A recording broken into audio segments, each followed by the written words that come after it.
E nós já vamos abrir o nosso programa com serviço público para vocês aí de casa, viu? Você tem alguma dúvida sobre aposentadoria? Revisão de aposentadoria, aposentadoria rural?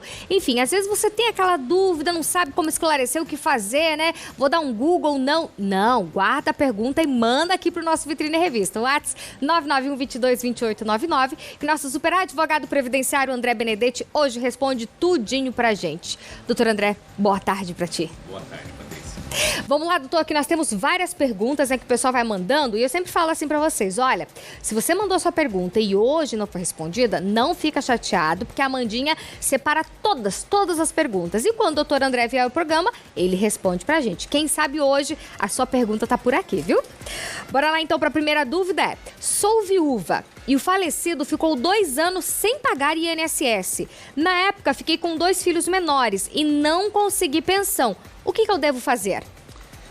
Bom, Patrícia, quando a gente fala em pensão por morte, para conceder o benefício, a pessoa que vem a falecer tem que ter o que a gente chama de qualidade de segurado.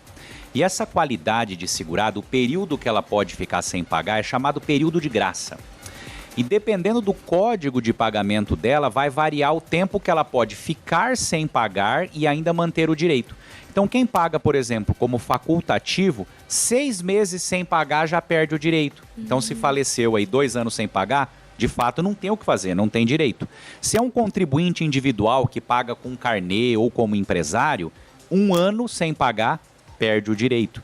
Se é um empregado, normalmente é 1 ano, só que tem mais um detalhe. Se ele comprovar que recebeu o seguro-desemprego, esse 1 ano se estende por mais 1 ano. E se tiver mais de 10 anos de contribuição na carteira, aí passa a ser 3 anos. Então depende do caso concreto.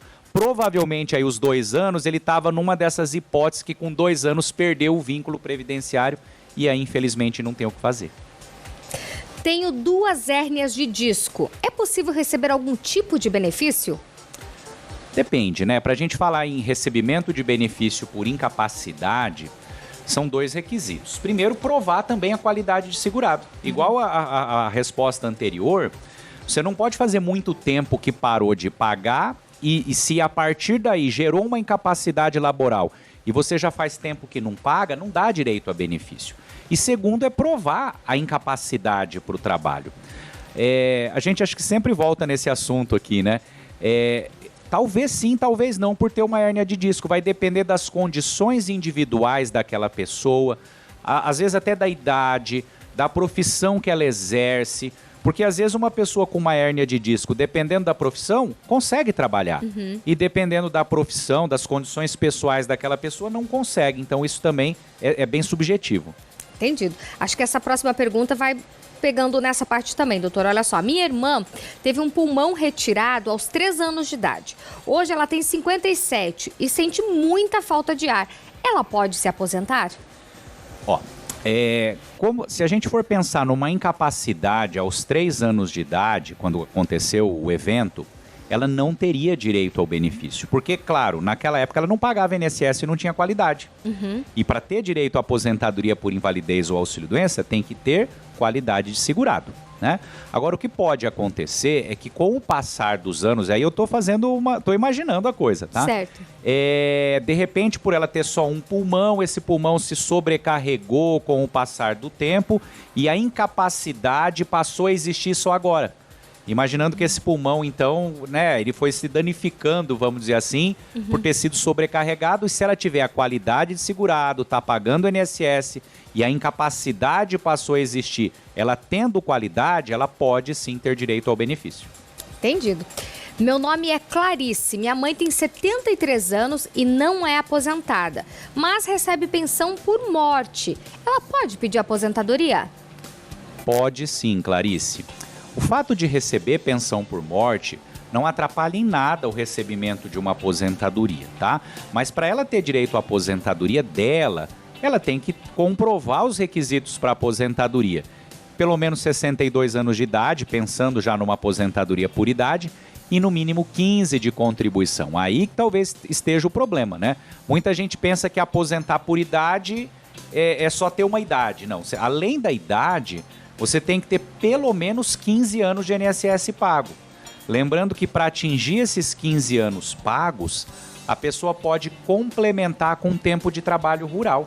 Né? Aqui nessa região, aqui de Toledo, o Paraná todo, né? Muita gente já exerceu atividade rural no passado.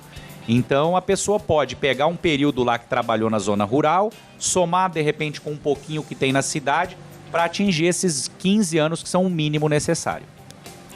Fui contribuinte por alguns anos e tenho insuficiência cardíaca. Quando fiquei doente, eu estava contribuindo, mas depois parei por questões financeiras. Agora consigo algum benefício? Hoje eu tenho 46 anos e na época eu era autônoma. Então, a gente tá... as perguntas estão mais ou menos nessa linha hoje, né? Tem que comprovar que na época dessa comprovação da insuficiência cardíaca, estava com o INSS em dia e que naquele momento gerou uma invalidez. Porque também tem um detalhe, às vezes a pessoa tem um problema cardíaco que até é grave, é um problema importante, mas ele não gera uma incapacidade para o trabalho. E aí não dá direito ao benefício. A gente percebe que é muito comum, às vezes, a pessoa falar, olha, eu tenho um problema sério, eu posso vir a falecer a qualquer momento, eu tomo 10 remédios por dia. Mas você vai verificar, vai investigar conversando com a pessoa, mas a pessoa consegue trabalhar. Isso não dá direito ao benefício. O que dá direito ao benefício é o impedimento, é a incapacidade, como o próprio nome diz do benefício por incapacidade, né? É a incapacidade de exercer a atividade para o trabalho. Às vezes a pessoa tem uma doença que é muito menos grave que a outra, mas impede ela de exercer a atividade laboral. E essa dá direito ao benefício, e às vezes aquela outra que é grave não dá direito ao benefício. Entendido. Sou o Edson Manuel Gonçalves e gostaria de saber sobre as regras do PPP. Bom, ele fez uma pergunta bastante ampla, né? Então vamos lá, o que é PPP que ele colocou aí? PPP quer dizer Perfil Proficiográfico Previdenciário. PPP, quando a pessoa vai pedir uma aposentadoria e ela quer comprovar que ela exerce uma atividade insalubre ou perigosa e ela é empregada, ela tem que pedir esse documento para a empresa que ela trabalha ou que ela trabalhou. Às vezes várias empresas que ela trabalhou nessas condições, ela vai pedir o PPP.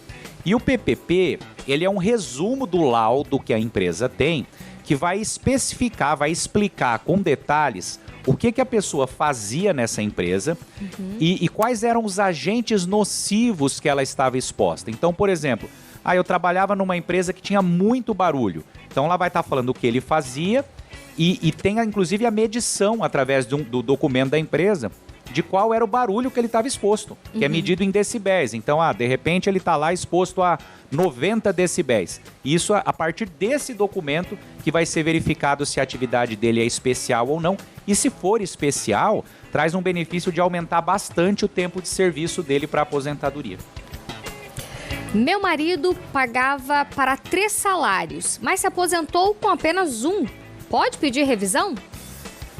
Em tese pode, mas não quer dizer que ele vai conseguir. Me parece que a pergunta que ela quer saber é: por que o meu marido se aposentou mal, já que ele pagava sobre 3 salários, né?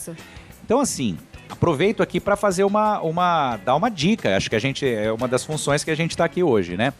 Pessoal que vai se aposentar, se preocupar em fazer um planejamento previdenciário. O que é planejamento previdenciário? O nome já está dizendo.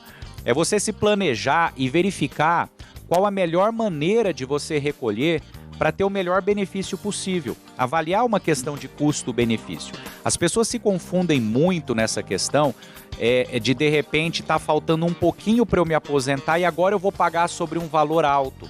Só que dependendo, primeiro que o INSS, a hora que calcular o benefício, vai fazer uma média de tudo que ela pagou de 94 para frente. Então, se ela sempre pagou baixo, só no finalzinho pagou sobre 3 salários, ela tem que observar também qual foi a porcentagem que foi aplicada no valor do benefício do marido. Daqui a pouco ele pagou no final sobre 3, mas a média dele já não deu 3, deu 1,5 porque ele pagou um montão de tempo antes em valor baixo. E aplicou um percentual de, dependendo do tempo de contribuição, sei lá, de 70%. Virou salário mínimo. Quer dizer, pagou sobre 3 à toa. Não fez um planejamento, não fez um estudo para saber se vale a pena. Não estou querendo dizer que não vale a pena pagar em valor alto. Tem casos que vale muito a pena. Mas tem que ser avaliado. Às vezes joga dinheiro fora. Ou Sou de Foz, tenho 57 anos e gostaria de saber, meu marido já é aposentado por tempo de trabalho. Eu só tenho 8 meses de carteira assinada. Se eu pagar mais 15 anos agora, pode ter algum problema para o meu marido no futuro, dele perder o benefício e ficarmos só com o meu? Ou posso receber quando tiver 62? Não tem nenhum problema para o benefício do marido dela e é muito aconselhável que ela pague sim o INSS dela para ela também ter direito à aposentadoria dela. E quando a gente fala de pagar INSS, Patrícia, ela fez uma pergunta pensando num benefício que a gente chama de benefício programável. Ou seja, ela está se programando para ter direito a uma aposentadoria por idade. Né? Porque ela está falando de 15 anos de contribuição, é aposentadoria por idade. Mas quando a pessoa paga INSS, ela tem direito a benefícios que não são programáveis. Que é o quê? A gente falou bastante deles já aqui hoje. Auxílio-doença, incapacidade definitiva, que esse você não sabe o dia que isso vai acontecer com você. E você vai ter direito só se você estiver pagando o INSS. Se ela vem a falecer, o marido ou se ela tem filhos vão receber a pensão por morte, que só vai dar direito se estiver pagando. A primeira pergunta foi sobre isso. Meu marido ficou 2 anos sem pagar e eu não consegui a pensão. Né? Então também a pessoa está se protegendo e protegendo os seus dependentes em caso desses benefícios que não são programáveis. Isso aí. Meu pai se acidentou e quebrou o ombro. Por conta disso, não consegue mais trabalhar, mas não consegue se aposentar, porque sempre negam. O que podemos fazer? É muito comum a pessoa pedir um benefício previdenciário junto ao INSS, passar pela perícia e o perito do INSS, ainda que a pessoa tenha uma incapacidade para o trabalho, não reconhece essa incapacidade. Então isso acontece com muita frequência. O que a pessoa tem que fazer numa condição dessa? Ela tem que entrar com uma ação na justiça contra o INSS. Porque a partir daí, o juiz ele vai determinar uma nova avaliação do caso, ele vai pedir para um perito da confiança dele avaliar o caso dessa pessoa. Esse perito, ele é neutro, ele não pode ser a favor do INSS e nem da pessoa. Ele vai falar para o juiz a opinião dele, de forma isenta, dizendo para o juiz, olha, realmente ele não consegue trabalhar. Olha, ele consegue trabalhar sim, né? Então, a partir daí, desse embasamento técnico, que o juiz vai decidir o caso. E aí pode sim, apesar da perícia do INSS dizer que ele não pode trabalhar, o juiz pode determinar a concessão do benefício e, inclusive, pagar os atrasados de todo esse período que ele ficou sem receber, tendo essas negativas e aguardando a resposta do Poder Judiciário. Perfeito. Sou MEI. Tenho 59 anos de idade e mais de 25 de contribuição. Já posso me aposentar? Meu nome é Wilson. Wilson, primeiro assim, com 25 anos de contribuição, não tem chance nenhuma. O homem, no mínimo 35 anos de contribuição, ele tem que ter para se aposentar. Então a gente já sabe que o Wilson vai aposentar só por idade, com 65 anos de idade. A não ser que ele tenha bastante tempo rural aí para somar. Só que essa pergunta também a gente aproveita para esclarecer a população. A pessoa que recolhe INSS sobre MEI, o MEI ele conta para todos os tipos de benefício previdenciário, mas ele não vale para aposentadoria por tempo de contribuição. Então, se a gente chegasse agora à conclusão de que é o Wilson, né? Olha, ok, você fechou o direito, dá para você se aposentar. Se de repente, para fechar o direito, teve 10 anos que ele pagou como MEI, não dá, esse período de MEI não vai poder ser validado pelo INSS para aposentar por tempo de contribuição. Mas é possível corrigir isso. Como? Você vai pedir uma autorização para o INSS para você corrigir, para você complementar o período que você pagou como MEI. Como MEI é 5% do salário mínimo e para tempo de contribuição tem que ser sobre 20%. Então ele vai pagar a diferença dos 5% para 20% de todo o período que ele recolheu como MEI, para daí corrigir e isso valer. Senão o período de MEI não conta para tempo de serviço. Nossa. Então assim, não deve nunca pagar como MEI? Não. Em muitos casos o melhor caminho é pagar como MEI. Por quê? Porque às vezes a pessoa já sabe pelas contas dela que ela não vai mais dar tempo de aposentar por tempo de serviço. Ok, então pode pagar como MEI. Só tem que ficar atento àquela pessoa que pretende que ainda vai conseguir se aposentar por tempo de serviço, ela tem que saber que como MEI, só o MEI, não vai adiantar. Entendido. Olha só, gente.